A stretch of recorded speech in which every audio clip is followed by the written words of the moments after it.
உங்களுக்கும் அதாவது வேலைக்கு போற உங்களுக்கும் ரூ. 15,000லேருந்து ரூ. 1,00,000 அமௌண்ட் கிடைக்கணும் அப்படின்னு நினைச்சீங்கன்னா, இந்த மே மாசத்துக்குள்ள ஒரு விஷயத்த கண்டிப்பா பண்ணிறணும். ஏன்னா, அந்த அமௌண்ட் எல்லாம் எதன் அடிப்படையில குடுக்க போறாங்க அப்படின்னா, பிஎஃப் அடிப்படையில தான் குடுக்க போறாங்க. ஸோ உங்க ஆஃபீஸ்ல உங்களுக்கு பிஎஃப் பிடிக்கல அப்படின்னா, ஏன் பிடிக்கல? இனிமே பிடிக்க வாய்ப்பு இருக்கா? அப்படின்னு சொல்லி பிடிக்க சொல்லுங்க. இப்படி உங்களுக்கு பிஎஃப் பிடிக்கிறதுக்கு என்ன எலிஜிபிள்? அந்த ரூ. 15,000லேருந்து ரூ. 1,00,000 அமௌண்ட்ங்கிறது என்ன விஷயம்? யாருக்கெல்லாம் கிடைக்கும்? அதுக்கு நாம என்ன பண்ணணும்?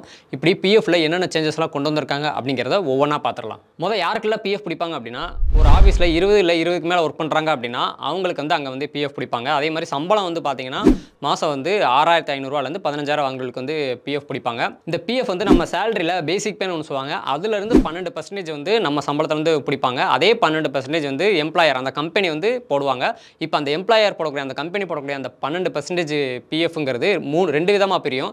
என்னன்னா 8.33% பிஎஃப்க்கும் 3.67% நம்ம பென்ஷனுக்கும் சொல்லி 2 விதமா பிரியும். இப்படி பிடிக்கிற பிஎஃப் அமௌண்ட்டுக்கு எவ்வளவு இன்ட்ரெஸ்ட் தராங்க அப்படின்னா, இப்போ 8.25 இன்ட்ரெஸ்ட் தராங்க.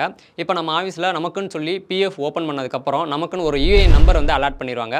இப்போ பிஎஃப் நம்பருக்கும் யூஏஎன் நம்பருக்கு என்ன வித்தியாசம் அப்படின்னா, ஒரு பிஎஃப் நம்பர் அப்படிங்கிறது ஒவ்வொரு ஆஃபீஸாக நம்ம மாறினா கூட பிஎஃப் அவங்க ஓப்பன் பண்ணும்போது வேற நம்பர் தான் வரும் பிஎஃப் நம்பர். ஆனால் யூஏஎன் நம்பருங்கிறது ஒரே நம்பர் தான். பேன் நம்பர் மாதிரி ஆதார் நம்பர் மாதிரி ஒரே நம்பர் தான். அந்த ஒரு யூஏஎன் நம்பர் கீழே நம்ம எத்தனை ஆஃபீஸ் மாறினாலும் ஒவ்வொரு பிஎஃப் அக்கௌண்ட் நம்பரும் அதில் வந்துடும். இப்போ பிஎஃப் அக்கௌண்ட் நம்பர் ஓப்பன் பண்ணியாச்சு, யூஏஎன் நம்பர்லாம் வந்துருச்சு. இப்போ பிஎஃப் பிடிச்சிக்கிட்டு இருக்காங்க, அமௌண்ட் போட்டுக்கிட்டு இருக்காங்க. இப்போ இந்த பிஎஃப் வித்ட்ரால் பண்ணுறது எப்படி பண்ணிக்கிட்டு இருக்கோம், அமௌண்ட் எடுக்கிறது எப்படி இது வரைக்கும் எடுத்துக்கிட்டு இருக்கோம் அப்படின்னா, ஒன்று நேராக பிஎஃப் ஆஃபீஸில் போய் அதுக்குண்டான ஃபார்ம்ஸ்லாம் ஃபில் பண்ணி கொடுத்து நம்ம மொத்தமாகவோ இல்லை கொஞ்சம் அமௌண்ட்டோ நம்ம எடுத்துக்கிட்டு இருப்போம். இல்லை அப்படின்னா ஆன்லைன் பிஎஃப் வெப்சைட்டில் யூஏஎன் வெப்சைட்டில் போய் நம்ம எடுப்போம். இல்லைனா உமாங் அப்படிங்கிற அப்ளிகேஷனில் நம்ம போய் எடுத்துக்கிட்டு இருப்போம். ஆனால் இனிமே ஏடிஎம்ல போய் பிஎஃப் எடுக்கிற மாதிரி கொண்டு வர போகிறாங்க. இல்லைனா யூபிஐ அப்ளிகேஷன் மூலமாகவும் பிஎஃப் எடுக்கிற மாதிரி கொண்டு வர போகிறாங்க. இந்த பிஎஃப் பணத்தை எடுக்கிறதுல வேறு என்னென்ன சேஞ்சஸ்லாம் கொண்டு வந்திருக்காங்க அப்படின்னா, முந்திரா பிஎஃப் பணம் எடுக்கிறதுக்கு செக் லீஃப் இல்லாட்டி பேங்க் பாஸ்புக்கோட ஃப்ரண்ட் பேஜ் அட்டாச் பண்ணணும். இனிமேல் அதெல்லாம் தேவையில்லை அப்படின்னு சொல்லியிருக்காங்க. அதே மாதிரி இந்த date of birth, personal details இந்த மாதிரி நம்மளோட கேஒய்சி டீடைல்ஸ் அப்டேட் பண்ணுறதுக்கு நாம இனிமேல் நம்ம வேலை பார்க்குற கம்பெனிக்கோ இல்லை பிஎஃப் ஆஃபீஸ்க்கோ கேட்டு அலையணும்னு அவசியம் இல்லை. நாமளே அந்த யூஏஎன் வெப்சைட்டில் ஓடிபி பேஸ் பண்ணி நாமளே பண்ணிக்கலாம் அப்படின்னு சொல்லியிருக்காங்க. இப்போ இந்த 15,000 அமௌண்ட் இல்லை ரூ. 1,00,000 அமௌண்ட் யாருக்கெல்லாம் கிடைக்கும் அப்படிங்கிறத பார்த்துடலாம். சென்ட்ரல் கவர்மெண்ட் 2024 பட்ஜெட்டில் இஎல்ஐ அப்படிங்கிற ஒரு ஸ்கீமை அனௌன்ஸ் பண்ணுறாங்க. அதை 2025 பிப்ரவரிலேருந்து அதை ஸ்டார்ட் பண்ணுறாங்க. இப்போ இந்த இஎல்ஐ ஸ்கீம் படி நீங்கள் தடவை வேலைக்கு போகிறீங்க அப்படின்னா அவங்களை ஃப்ரெஷர்ஸை என்கரேஜ் பண்ணணும் அப்படிங்கிறதுக்காக இந்த இஎல்ஐ ஸ்கீம் படி 15,000 சப்சிடியை அமௌண்ட்டாக தருவாங்க. அதை சென்ட்ரல் கவர்மெண்ட் கம்பெனி கொடுப்பாங்க. கம்பெனி நமக்கு கொடுப்பாங்க. எப்படின்னா இப்போ ஃபஸ்ட் டைம் நீங்கள் வேலைக்கு போகிறீங்க அப்படின்னா உங்கள் ஆஃபீஸில் உங்களுக்கு பிஎஃப் அப்படின்னு சொல்லி உங்களை எப்போ என்ரோல் பண்ணுறாங்களோ அந்த நம்பர் அலோகேட் ஆகுமே உங்களுக்கு 3 இன்ஸ்டால்மெண்ட்டில் அந்த 15,000 அமௌண்ட் சப்சிடியாக உங்களுக்கு கொடுத்துருவாங்க. ஆனால் அந்த ஸ்கீம் கீழே சென்ட்ரல் கவர்மெண்ட் அந்த கம்பெனிக்கு என்ன மாதிரியான ரெகுலேஷன்ஸ் வச்சிருக்காங்க, என்ன மாதிரியான ரெஸ்ட்ரிக்ஷன்ஸ் வச்சிருக்காங்க அப்படிங்கிறது கம்பெனிக்கும் கவர்மெண்ட்டுக்கு தான் தெரியும். ஸோ நீங்கள் வேலைக்கு போகிறீங்க, தடவை வேலைக்கு போகிறீங்க அப்படின்னா உங்கள் கம்பெனியில் உங்களுக்கு பிஎஃப் பிடிக்கிறாங்களா இல்லையா, எப்போ பிடிப்பாங்க, அப்படி பிஎஃப் பிடிக்க ஆரம்பிக்க போகிறாங்க அப்படின்னா பிஎஃப் பிடிச்சதுக்கப்புறம் இந்த ஸ்கீம் கீழே சப்சிடி கிடைக்குமா கிடைக்காதா, அங்கே அவைலபிளாக இருக்கா இல்லையாங்கிறத மறக்காமல் உங்கள் கம்பெனியில் நீங்கள் கேட்டுருங்க. அப்புறம் இன்னொரு முக்கியமான விஷயம், இது ஒன்லி ஃப்ரெஷர்ஸ்க்கு மட்டும்தான். ஏற்கனவே ஒர்க் பண்ணிட்டு இருக்கிறவங்களுக்கோ இல்லை ஒர்க் பண்ணிட்டு வேறு ஆஃபீஸ்க்கு மாறி போனவங்களுக்கோ கிடையாது. அப்போ இது ஃபஸ்ட் டைம் வேலைக்கு போகிறவங்களுக்கு மட்டும்தானே, எங்களுக்குலாம் இல்லை. அப்புறம் இந்த யூஏ நம்பர் பிஎஃப்னு போட்டு அலைஞ்சிக்கிட்டு இருக்கணும், நமக்கு அதெல்லாம் தேவையில்லை அப்படின்னு அசால்ட்டாக இருக்காங்க. ஏற்கனவே ஒர்க் பண்ணிட்டு இருக்கிறவங்களுக்கும் ஒரு முக்கியமான ஒரு அப்டேட் இருக்குது. அது அந்த ரூ. 1,00,000 அமௌண்ட். ஏற்கனவே நீங்கள் வேலைக்கு போய்கிட்டு இருக்கீங்க அப்படின்னா உங்கள் ஆஃபீஸில் கண்டிப்பாக உங்களுக்கு பிஎஃப் பிடிப்பாங்க. அந்த பிஎஃப் அமௌண்ட் மூலமாக ரூ. 1,00,000 நீங்கள் எடுத்துக்கலாம். இப்போ பிஎஃப் அமௌண்ட் இதுக்கு முன்னாடி எடுக்கிறதுக்கு நிறைய சிக்கல்கள் இருந்துச்சு, ரிஜெக்ட் ஆயிரும், அலைய வேண்டியிருக்கும். இப்போ அந்த சிரமத்தெல்லாம் குறைக்கணும் அப்படிங்கிறதுக்காக இனிமேல் பிஎஃப் அமௌண்ட்டை யூபிஐ மூலமாகவோ இல்லை ஏடிஎம் மூலமாகவோ எடுத்துக்கலாம் அப்படிங்கிற மாதிரி கொண்டு வர போகிறாங்க. அதில் அதிகபட்சம் அதாவது கல்யாணத்துக்காகவோ இல்லை உடம்பு சரியில்லாமல் போனதுக்காகவோ இல்லை படிப்புக்காகவோ அதிகபட்சம் 1,00,000 எடுத்துக்கலாம் அப்படின்னு சொல்லியிருக்காங்க. அது 5,00,000 மாற்ற போகிறதா சொல்லிட்டு இருக்காங்க. அது நடைமுறைக்கு வரும்போது தான் தெரியும். அது ஜூனில் நடைமுறை கொண்டு வர போகிறதா சொல்லியிருக்காங்க.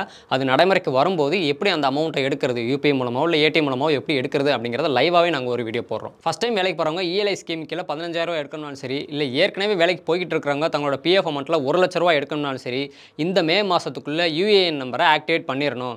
ஏன்னா ஜூன்லேருந்து அந்த ஏடிஎம் இல்லை யூபிஐ மூலமாக எடுக்கிறது நடைமுறைக்கு வரப்போதில்லை. இந்த யூஏஎன் நம்பரை ஆக்டிவேட் பண்ணுறதுக்கு ஃபஸ்ட்டு சிரமங்கள்லாம் இருந்துச்சு. இப்போ அந்த சிரமத்தை குறைக்கணும் அடிப்படையில் OTP based UAN number activation கொண்டு வந்திருக்காங்க. அதே மாதிரி இனி ஃபியூச்சரில் ஆதார் டேட்டாவை அடிப்படையாக வச்சு நம்மளோட ஃபேஸை ரெகக்னைஸ் பண்ணி யூஏஎன் நம்பரை ஆக்டிவேட் பண்ணுற மாதிரி கொண்டு வர போகிறாங்களாம்.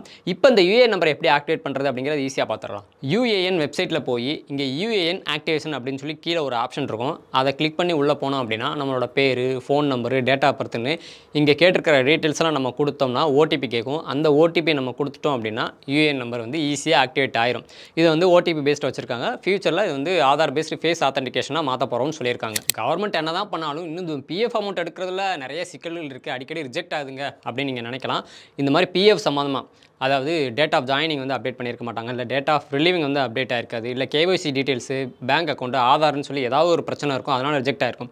இப்படி பிஎஃப் சம்மந்தமாக, பென்ஷன் சம்மந்தமாக உங்களுக்கு என்ன பிரச்சனைகள் இருந்தாலும், பிஎஃப் வித்ட்ராயல் சம்மந்தமாக என்ன பிரச்சனைகள் இருந்தாலும் இனி நீங்கள் பிஎஃப் ஆஃபீஸுக்கு அலையணும்னு அவசியமே இல்லை. ஒவ்வொரு மாதமும் சென்ட்ரல் கவர்மெண்ட் இதுக்காகவே வந்து நிதி ஆப்கே நிகாத் 2.0 அப்படிங்கிற ஒரு திட்டத்துக்கு கீழே ஒவ்வொரு டிஸ்ட்ரிக்ட்லேயுமே ஒவ்வொரு மாதமும் 27ஆம் தேதி வந்து ஒரு பிஎஃப் கேம்ப் ஒன்று போடுவாங்க. அந்த கேம்பில் போய் பிஎஃப் சம்மந்தமாக, பென்ஷன் சம்மந்தமாக என்ன டவுட்ஸ்னாலும் கேட்டுக்கலாம், அந்த பிரச்சனையை சால்வ் பண்ணிக்கலாம். 27ஆம் தேதி சப்போஸ் லீவாக இருக்குது, இல்லை சண்டேவாக இருக்குது அப்படின்னா 28ஆம் தேதி கண்டிப்பாக அந்த கேம்ப் போடுவாங்க.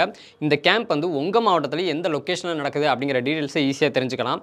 எப்படின்னா இபிஎஃப்ஓ அப்படின்னு சொல்லி கூகுளில் டைப் பண்ணி அதில் வர்ற ஃபஸ்ட்டு லிங்கை கிளிக் பண்ணி உள்ளே போனீங்க அப்படின்னா இங்கே சிஆல்னு இருக்கும். அதை கிளிக் பண்ணிங்கன்னா அப்படின்னா இங்கே வென்யூ டீட்டெயில்ஸ் நிதி ஆப்கே நிகாத் அப்படின்னு சொல்லி இருக்கும். அதை கிளிக் பண்ணி அதில் வர்ற பிடிஎஃப்ல பார்த்தீங்கன்னா நம்மளோட டிஸ்ட்ரிக் எந்த டிஸ்ட்ரிக்கோ அதில் எந்த லொக்கேஷன் அப்படிங்கிறத நம்ம பார்த்து தெரிஞ்சுக்கலாம். அப்படி பார்த்து தெரிஞ்சுக்கிட்டு அந்த கேம்பில் போய் நம்ம பிரச்சனையை வந்து சரி பண்ணிக்கலாம். ஆனால் மே மாதத்துக்கு உண்டான அந்த லொக்கேஷன் டீட்டெயில்ஸ் வந்து அந்த வெப்சைட்டில் அப்டேட் பண்ணலை, இனிமேல் தான் அப்டேட் பண்ணுவாங்க. அதை தொடர்ந்து அந்த வெப்சைட்டை நாங்கள் சொன்ன மாதிரி போய் வாட்ச் பண்ணுங்கள். அப்படி வாட்ச் பண்ணி அந்த லொக்கேஷன் வந்து அப்டேட் பண்ணதுமே அந்த லொக்கேஷனில் அந்த கேம்பை போய் நீங்கள் யூஸ் பண்ணிக்கோங்க. சப்போஸ் பிஎஃப் பென்ஷன் சம்மந்தமாக என்ன டவுட்ஸ் இருந்தாலும் ஸ்க்ரீனில் தெரிகிற டோல் ஃப்ரீ நம்பருக்கு நீங்கள் ஃபோன் போட்டு கேட்டு தெரிஞ்சுக்கலாம். அது உடனே ஃபோன் போட்டால் கனெக்ட் ஆகாது, 2-3 தடவை ட்ரை பண்ணி பாருங்கள்.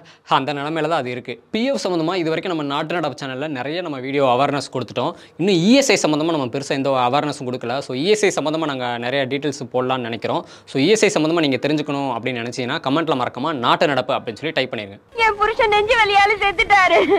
அவர் செஞ்ச இன்சூரன்ஸ் பண்ண 2 லட்சம் எப்பன்னா என் கைக்கு வரும்.